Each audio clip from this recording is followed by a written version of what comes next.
नमस्कार। आज हम प्रश्नोत्तर करेंगे झारखंड बोर्ड क्लास 7 साइंस विज्ञान की बातें। तो आइए पहले प्रश्न की ओर आते हैं। प्रश्न है, निम्नलिखित में सही विकल्प पर सही का निशान लगाइए। तो पहला प्रश्न है कि भौतिक परिवर्तनों में, इसमें 4 ऑप्शन दिया गया है। इसमें सही ऑप्शन होगा ऑप्शन घ, केवल भौतिक गुणों में परिवर्तन होता है। ठीक है, तो भौतिक परिवर्तन में केवल भौतिक गुणों का परिवर्तन होता है। देखिए, इसके बाद दूसरा प्रश्न है कि निम्नलिखित में कौन सा परिवर्तन उत्क्रमणीय है। तो दूसरा प्रश्न है, इसका सही जवाब होगा ऑप्शन घ, घी का पिघलना। घी का पिघलना उत्क्रमणीय परिवर्तन है। उत्क्रमणीय परिवर्तन, इसे भौतिक परिवर्तन भी कह सकते हैं। जबकि दूध का फटना रासायनिक परिवर्तन है, दूध का दही बनना रासायनिक परिवर्तन है, दूध से दही निकालना ये रासायनिक परिवर्तन है, जबकि घी का पिघलना उत्क्रमणीय परिवर्तन है। देखिए, तीसरा प्रश्न है कि निम्नलिखित कौन सा रासायनिक परिवर्तन है।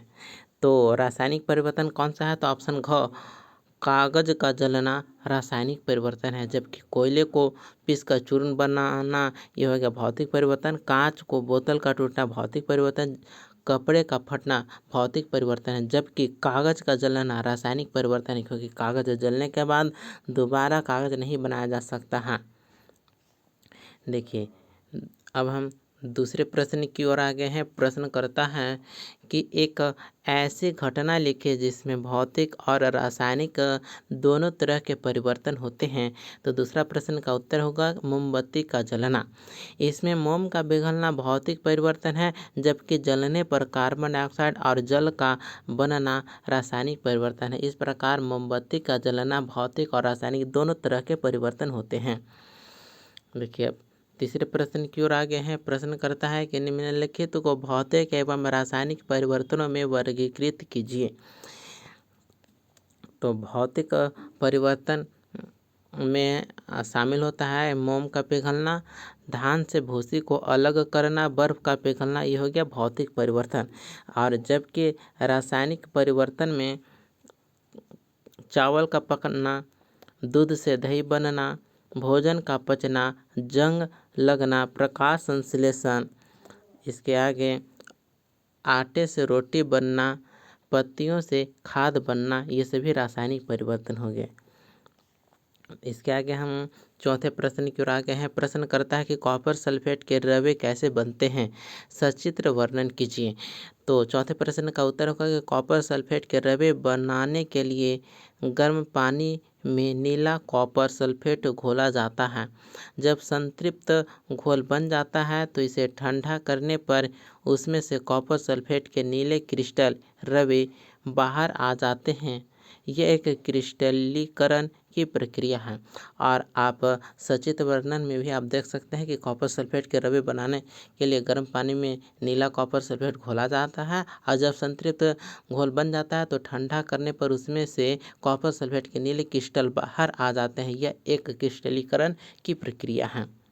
अब हम पांचवें प्रश्न की ओर आ गए हैं। प्रश्न करता है कि लोहे की अलमारी को पेंट क्यों करते हैं। तो पांचवें प्रश्न का उत्तर होगा कि लोहे की अलमारी में पेंट इसलिए किया जाता है ताकि वह वायु और नमी के संपर्क में न आए और उसमें जंग न लगे। देखिए, इसके आगे छठे प्रश्न है, समझाइए कि रेगिस्तानी क्षेत्रों की अपेक्षा समुद्री क्षेत्रों में लोहे की वस्तुओं में जंग क्यों लगता है। तो छठे प्रश्न का उत्तर होगा कि समुद्री क्षेत्रों में वायु में अधिक नमी यानी आर्द्रता और नमक होता है, जो लोहे के साथ मिलकर तेजी से जंग बनाते हैं। रेगिस्तानी क्षेत्रों में वायु शुष्क होती है, इसलिए वहाँ जंग कम लगता है। इसके आगे सातवां प्रश्न है कि भौतिक व रासायनिक परिवर्तन में अंतर को उदाहरण सहित लिखें। तो यहाँ पर देख सकते हैं कि भौतिक परिवर्तन उसके बाद हम रासायनिक परिवर्तन की ओर आएंगे। सबसे पहले भौतिक परिवर्तन जानेंगे। इससे हम भौतिक परिवर्तन हम किसे कहते हैं। तो उत्तर होगा कि इसमें पदार्थ की रचना नहीं बदलती, केवल उसकी स्थिति या अवस्था बदलती है। भौतिक परिवर्तन ऐसा परिवर्तन है जिसमें पदार्थ की रचना नहीं बदलती, केवल उसकी स्थिति या अवस्था बदलती है। उदाहरण, बर्फ का पानी में बदलना, क्योंकि पानी बाद में बर्फ बन सकता है। ठीक है, तो इसका अवस्था बदला है, वापस से चेंज किया जा सकता है। तो ये हो गया भौतिक परिवर्तन। इसके बाद हम देखते हैं रासायनिक परिवर्तन की ओर। इसमें पदार्थ की रचना बदल जाती है और नया पदार्थ बनता है। रासायनिक परिवर्तन वैसा परिवर्तन है जिसमें पदार्थ की रचना बदल जाती है और नया पदार्थ बन जाता है। जैसे दूध से दही बनना, दूध से दही बन गया और ये रासायनिक परिवर्तन है, क्योंकि ये एक नया पदार्थ बन गया है। दूध से दही बन गया है और वापस दही से दूध नहीं बनाया जा सकता है। इस प्रकार के परिवर्तन रासायनिक परिवर्तन कहलाएंगे। आगे 8वें प्रश्न है। प्रश्न है कि निम्नलिखित परिवर्तनों के एक एक उदाहरण दीजिए। तो जैसे तीव्र परिवर्तन, जैसे पटाखे का फटना तीव्र परिवर्तन हो गया, क्योंकि पटाखा बहुत तेजी से फट जाता है, इसलिए होगा तीव्र परिवर्तन। दूसरा है ऊष्माशोषी परिवर्तन, बर्फ का पिघलना ऊष्माशोषी परिवर्तन, जिसमें ऊष्मा को अवशोषित किया जाता है। उसके बाद ऊष्माक्षेपी परिवर्तन, लकड़ी का जलना, लकड़ी जल जाता है तो ऊष्माक्षेपी परिवर्तन, ऊष्मा निकल रहा है इसमें से, ये हो गया ऊष्माक्षेपी परिवर्तन। देखिए इसके बाद 9वां प्रश्न है, जंग क्या है, इसमें क्या हानियां हैं, इससे बचने के क्या क्या उपाय किए जा सकते हैं। तो उत्तर होगा जंग क्या है, तो जंग लोहे की ऑक्सीकरण प्रक्रिया है जिसमें नमी और वायु के संपर्क में आकर लोहे का लाल भूरे रंग की परत बन जाती है, तो लोहा जंग लग जाता है। ठीक है, इसके अगला प्रश्न है कि जंग इससे क्या हानियां हैं, तो हानियां हम देख लेंगे। तो जंग से निम्नलिखित हानियां हैं, लोहे की मजबूती कम हो जाती है, वस्तुएं धीरे धीरे नष्ट हो जाती है, ये हो गया जंग से हानियां।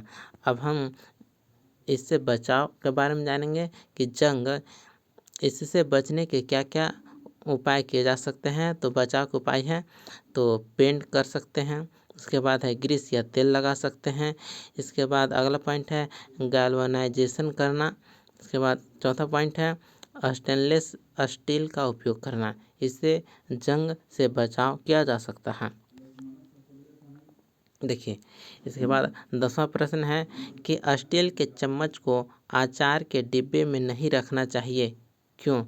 तो इसका उत्तर होगा कि अचार में अम्ल होते हैं जो स्टील के साथ क्रिया कर सकते हैं, इससे चम्मच में जंग लग जाती है और उसमें जहर पैदा हो सकता है जो स्वास्थ्य के लिए हानिकारक है। इसलिए स्टील के चम्मच को अचार के डिब्बे में नहीं रखना चाहिए। इस प्रकार से पाठ 8 भौतिक एवं रासायनिक परिवर्तन का ये प्रश्न उत्तर यहीं पर कंप्लीट होता है। मिलते हैं अगले वीडियो में, तब तक के लिए धन्यवाद।